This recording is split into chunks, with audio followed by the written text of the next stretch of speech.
Django Edwards est décédé à Barcelone, où il vivait depuis de longues années avec sa femme. Plusieurs personnalités lui ont rendu hommage, dont son ami Antoine de Caunes, très secoué par la disparition de celui avec qui il avait fait les 400 coups dans Nulle part ailleurs. Django Edwards, le maître des clowns, s'est éteint le vendredi 4 août des suites d'un cancer, a indiqué son attaché de presse française à l'AFP. L'humoriste laisse derrière lui sa femme, l'artiste Christy Garbo, ainsi que ses amis dont Antoine de Caunes. Celui avec qui Django Edwards avait fait les 400 coups dans l'émission culte de Canal+ Nulle part ailleurs dans les années 1990 a eu une tendre pensée pour son ami. Je suis très secoué par sa disparition, j'ai beaucoup de chagrin. C'était quelqu'un de libre et fou, insaisissable et généreux que j'aimais profondément, a-t-il déclaré dans les colonnes du Parisien. On s'est parlé il y a une semaine. Django savait que la fin était proche et il voulait organiser un enterrement joyeux et bordélique. À son image, a poursuivi celui qui lui a aussi rendu hommage sur les réseaux sociaux. Marianne James, Christophe de Chavannes. Les stars pleurent la mort de Django Edwards. Plusieurs stars de la télévision pleurent la mort de cet artiste unique, qui s'est aussi illustré dans Coucou c'est nous, présenté par Christophe de Chavannes. L'acolyte de Léa Salamé n'a d'ailleurs pas manqué de lui rendre hommage sur Twitter. Beaucoup de câlins à sa famille et ses amis. Il était le seul et unique Django. Fuck la longue maladie. Bon voyage copain, peut-on lire sur le réseau social.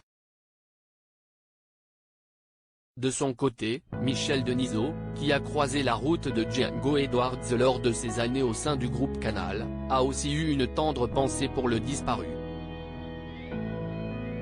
Hors norme. Django Edwards, parti hélas, a-t-il écrit en légende d'une simple photo du natif de Détroit. Marianne James, l'inoubliable jurée de Nouvelle Star, a réagi à la disparition de son ami avec qui elle avait collaboré sur son spectacle L'Ultima Recital. Django Edwards, mon cher Django est mort hier. Je lui dois tant et tant. Il était le metteur en scène du spectacle L'Ultima Recital qui m'a permis de rencontrer le grand public et un Molière en 1999, a-t-elle écrit sur son compte Instagram. Marianne James sur Django Edwards, souvenons-nous de ce fou génial de la première rencontre au tout dernier jour de partage de la scène du Théâtre du Splendide en 1994, ainsi que les ultimes répétitions du même show pour l'Edinburgh Festival où nous jouions entièrement en anglais cette folie musicale si souvent primée. Il m'a appris la précision, exactement la précision. Une chose à la fois sur scène, mais surtout redoutablement rythmée juste au bon endroit. Sans comprendre un mot de français, il a embarqué dans ses immenses bras et sa technique, la carrure, l'épaisseur, la gloutonnerie de mon personnage Ulrika von Glotte, a-t-elle poursuivi. Souvenons-nous de ce fou génial, mais n'oublions pas qui il était, avant toute chose, un immense artiste, un homme complexe, déjanté et exigeant. Une étoile déjà de son vivant. Alors ce soir c'est un soir sombre. Mais sa lumière brille si fort que tout s'éclaire. Bon vent mon clown adoré. Je t'aime.